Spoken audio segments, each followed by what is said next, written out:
अगर आपने भी सीयूईटी 2025 का एग्जाम दिया है और आप भी सोच रहे हैं कि इस बार सीयूईटी का स्कोर हर साल की जैसे ही शो होगा या फिर कुछ अलग, तो बहुत सारी चीजें इस बार चेंज हो चुकी है और स्कोर इस बार आपका नॉर्मलाइजेशन में होगा। आखिर नॉर्मलाइजेशन क्या होता है?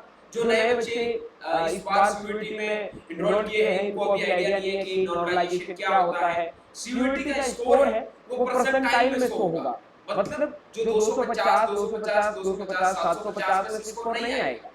परसेंटाइल कैसे स्कोर काउंट किया जाएगा, कैसे स्कोर आपको शो होगा, यानी किसका स्कोर क्या बनेगा, परसेंटाइल से स्कोर आपका क्या बन सकता है और कम नंबर वाले स्टूडेंट्स को यहाँ पे फायदा मिलने वाला है।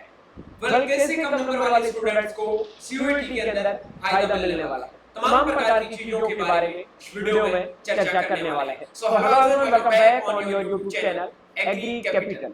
चैनल पर नए हैं, सब्सक्राइब नहीं किया है तो ऐसी इन्फॉर्मेटिव वीडियो पाने के लिए चैनल को सब्सक्राइब करके व्हाट्सएप टेलीग्राम के ग्रुप के लिंक वीडियो के डिस्क्रिप्शन बॉक्स में है, वहां जाके ज्वाइन हो जाइएगा। सबसे पहले हम बात कर लेते हैं कि भाई नॉर्मलाइजेशन होता क्या है। तो सीधी भाषा में मैं एक चीज आपको समझा देता हूँ, एक सेकंड, कि अगर भाई एक पेपर के अंदर, ठीक है, एक से ज्यादा शिफ्ट होती है या फिर एक से ज्यादा दिन में पेपर कंडक्ट होता है, उस कंडीशन में आपका स्कोर है वो नॉर्मलाइजेशन होगा। मतलब क्या है कि किसी पारी में पेपर डिफिकल्ट आ गया, किसी पारी में पेपर इजी आ गया, तो सबको बराबर करने के लिए एक स्कोर किया जाता है, जिसमें आपको समझाता हूँ एक स्कोर की नॉर्मलाइजेशन का स्कोर होता क्या है। एक मिनट देखो, सपोज दैट आपका स्कोर,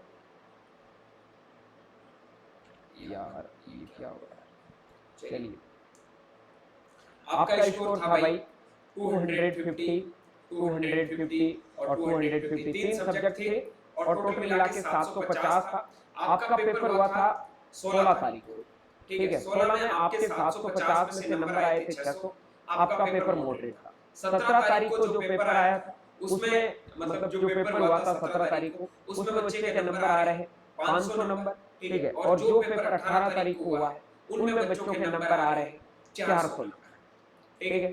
तो अब इसमें क्या होगा कि ये है ना, सबको नॉर्मलाइज करेंगे क्योंकि सब एक जैसे पढ़ने वाले, सबका स्कोर है वो बराबर बराबर आ रहा है। लेकिन 18 तारीख को जो पेपर हुआ बहुत डिफिकल्ट था, 17 तारीख को मॉडरेट पेपर था, 16 तारीख को पेपर था वो इजी पेपर था। तो जिनके इजी पेपर में ज्यादा मार्क्स आ रहे हैं वो खुश हो रहे हैं ना, तो भाई खुश होने की जरूरत नहीं है क्योंकि आपके मार्क्स है वो इनसे भी कम होंगे। कम कैसे, कितने कम होंगे, इनके मार्क्स जैसे मान लो यहाँ गैप कितना है आपका 750 में से यहाँ 600 आया या 500 आया, ठीक है। तो इसका भी स्कोर है वो कम हो जाएगा। जिसका पेपर इजी आया, यार सोच रहा ना मेरे स्कोर इतना, तो वो भी 500 पे आ जाएगा। और पेपर डिफिकल्ट था, जो परेशानी में था, यार मेरे 400 नंबर आ रहे, इतनी अच्छी मेहनत की है, पेपर बहुत ज्यादा डिफिकल्ट आया, तो टेंशन लेने की जरूरत नहीं है दोस्त, तेरे भी नंबर 500 हो जाएंगे। और जिनके 500 थे मॉडरेट पेपर दिया, उनका लगभग स्कोर है वो 500 ही रहने वाला है। तो सारे मिला के एकदम बराबर स्कोर पे आ जाएंगे, ठीक है। अब स्कोर आपका बनेगा ना वो दोनों में दिखेगा। एक पे स्कोर होगा, आपके जो स्कोर दिखेगा मेजर स्कोर वो होगा, जैसे 700 में से आपके बायो, यहाँ पे बायो केमिस्ट्री फिजिक्स का आता, ठीक है। तो यहाँ आपके 250 में से 200 नंबर थे, ठीक है। यहाँ आपके केमिस्ट्री के अंदर 180 थे और फिजिक्स के अंदर 120 थे, ठीक है। अब टोटल स्कोर आपका कितना बन रहा है, 400 बन रहा है यहाँ पे, ठीक है। ये आपका 400 स्कोर बन रहा है। लेकिन यहाँ पे परसेंटाइल स्कोर होगा और यही आईसीआर के अंदर आगे जाके आपको फॉर्म में फिल करना होगा। कैसे, जैसे मान लो 200 नंबर आए थे और 200 नंबर वाला बच्चा टॉपर था, उनसे ऊपर बहुत कम बच्चों के नंबर आए थे, 200 का या फिर टॉपर था, तो उसकी परसेंटाइल आ जाएगी 100। अब 180 है, वो काफी बच्चों के इससे ऊपर भी नंबर आए, तो यहाँ आपका 95 96 जो भी परसेंटाइल आएगा, टोटल नंबर ऑफ स्टूडेंट कितने थे कि आपसे ज्यादा कितने बच्चों के नंबर आए हैं और आपसे कम कितने बच्चों के नंबर आए हैं। जैसे मान लो यहाँ पे 100 बच्चे थे, 100 में से 95 बच्चों के नंबर है वो 180 से कम है और 4 बच्चों के नंबर 180 से ज्यादा है और आपका जो 96वां नंबर है, ठीक है, उसमें मतलब आपके 5वें नंबर पे आ रहे हो आप, तो आपकी परसेंटाइल कितनी बन जाएगी, 96 बन जाएगी। यहाँ पेपर फिजिक्स का सबका डिफिकल्ट आया, सबके मार्क्स नहीं आ रहे थे, तो मान लो आपके परसेंटाइल 90 आ गई। तो ये परसेंटाइल होते हैं ना सबके अलग अलग होते हैं।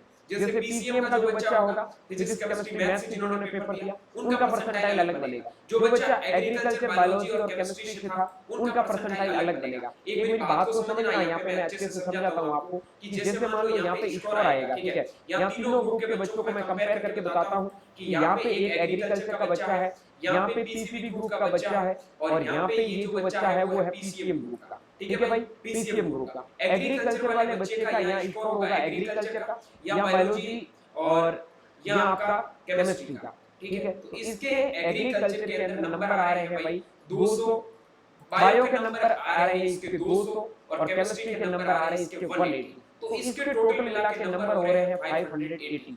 ठीक है, जो बायो का बच्चा है उसके नंबर आ रहे हैं फिजिक्स के अंदर आपके 120, बायो के अंदर 200, और ये 200 बायो में, और केमिस्ट्री के अंदर इसका स्कोर हो रहा है 180। तो इसके जो टोटल नंबर बन रहे हैं वो बन रहे हैं 400। और जो मैथमेटिक्स का था उसके मैथमेटिक्स में नंबर आ रहे हैं 80, जो फिजिक्स का पेपर था उसमें नंबर आ रहे हैं आपके 120, और जो केमिस्ट्री का पेपर था उसमें मान लो उसके नंबर आ रहे हैं 180। तो इसके जो स्कोर बन रहा है वो बन रहा है लगभग 380। कितना बन रहा है? 380। एग्रीकल्चर वाला 580 पे है, फिजिक्स केमिस्ट्री बायोलॉजी वाला 400 पे है, और पीसीएम वाला 380 पे है। फिर भी इनका परसेंटाइल है, मान लो ये तीनों के तीनों बच्चे टॉपर है, अब इन तीनों बच्चों की परसेंटाइल है वो 100 बनेगी। क्या बनेगी? 100 बनेगी। ठीक है, ऐसे होता है। फिर आपको जो आईसीआर का फॉर्म फिल करना होता है, तो आपके यहाँ पे परसेंटाइल के अंदर जो स्कोर होगा, परसेंटाइल जो आपके फिगर में मार्क्स होंगे वो फिल नहीं करने होते हैं, जो परसेंटाइल में स्कोर होगा। जैसे मान लो एग्रीकल्चर वाले बच्चों के है ना 580 नंबर आते हैं, और बायोलॉजी वालों के 540 भी आते हैं ना, तो भी बायोलॉजी वालों को और एग्रीकल्चर वालों को दोनों को एक इक्वल कॉलेज मिलेगा। ये चीज ध्यान रखना, यही रूल आपका इस बार आईसीआर काउंसिलिंग में फॉलो होने वाला है। सॉरी, देखो हुआ क्या था, ये बात है 2023 की। 23 में एग्रीकल्चर वालों के बच्चों के स्कोर जिनके 470 थे, ठीक है, और बायो वालों के 420 थे, मैथ वालों के 360 थे, तीनों एक ही कॉलेज में बैठे। रीजन क्या? और तीनों का रैंक भी एक ही बन रहा है। रीजन क्या था? स्कोर परसेंटाइल में था। आईसीआर परसेंटाइल में स्कोर अगर आप 300 में से डालोगे तो उसके बेस पे ही आपको अपना वो मिलेगा रैंक। ये चीज समझ लेना कि एग्रीकल्चर वाले बच्चे है ना सोच रहे हैं कि हमारे को 580 नंबर आ जाएंगे या 600 नंबर आ जाएंगे, 620 आ जाएंगे। आप नॉर्मलाइजेशन के बाद में क्या स्कोर पाते हो, उस स्कोर के बेस पे आपका रैंक डिसाइड होगा, और उसी के बेस पे आपको कॉलेज मिलेगा। तो ज्यादा नंबर लाके खुश मत होना कि इतने नंबर पे सिलेक्शन हो जाएगा, इतने नंबर पे। मैंने कटऑफ का वीडियो डाला था, मैंने वो मेनली बायो वाले बच्चों को डाला था, ठीक है। एग्रीकल्चर वाले बच्चे उन चीज को फॉलो मत करना। हो सकता है आपके उतने नंबर आए, आपको वो कॉलेज नहीं मिले। रीजन हो सकता है स्कोर परसेंटाइल से आपका भी कम हो जाए, आपका रैंक भी कम हो जाए, उनके बराबर आ जाए। तो ये चीज हमेशा ध्यान रखना कि नॉर्मलाइजेशन का स्कोर आपका होगा वो सारे बच्चों को बराबर करके बनाया जाएगा, और उसके बाद में जो परसेंटाइल के अंदर स्कोर आएगा, परसेंटाइल मैंने बता दिया कि जो 100 बच्चे होते हैं उनमें से देखा जाता है कि आपसे आगे कितने बच्चे हैं और आपसे पीछे कितने बच्चे हैं। ठीक है, जैसे मान लो आपके पेपर में 100 बच्चे थे, कितने थे? 100 बच्चे थे, और 100 में से 90 बच्चों के नंबर है वो आपसे कम आ रहे हैं, 9 बच्चों के नंबर आपसे ज्यादा आ रहे हैं, तो आपका परसेंटाइल 91 बनेगा। ठीक है, अब जो आईसीआर के अंदर स्कोर फिल करने का ऑप्शन होता है वो 3 होता है, लिखा होता है एग्रीकल्चर, बायोलॉजी, केमिस्ट्री या फिजिक्स, केमिस्ट्री, मैथ जो भी है। फिर नीचे लिखा आता है स्कोर इन परसेंटाइल। परसेंटाइल में बच्चों के जब स्कोर लिखना होता है तो ये क्या हो गया? हाँ, यही होता है। जैसे मान लो आपको यहाँ है ना 250 में से नहीं लिखना, 100 में से 99, 100 में से 91.23, दो स्कोर आगे डिजिट लिखना होता है, 34 जैसे 90.24, ऐसे करके आपको स्कोर लिखना होता है। और मान लो आपके 540 नंबर थे और आपके परसेंटाइल ये थे, और बायो वालों के नंबर 500 थे और उनके भी यही परसेंटाइल थे, तो आपके 540 नंबर का कोई सेंस नहीं बनेगा, आपका स्कोर यही काउंट किया जाएगा। ये चीजें आपको फॉलो करनी है, यही आपका क्या होता है, फाइनली स्कोर होता है। बाकी आपको कोई हेल्प की जरूरत है तो ये हेल्प लिस्ट दे रखा है, ठीक है। कोई भी ज्यादा सोचने की जरूरत नहीं है, पेपर के लेवल को देख के सबको बराबर किया जाएगा। आपको इंसाफ चाहिए तो वो यहाँ पर मिलने वाला कुछ भी नहीं। ठीक है। उम्मीद करूंगा इस वीडियो में जो भी चीजें मैंने समझाई है वो समझ गए होंगे।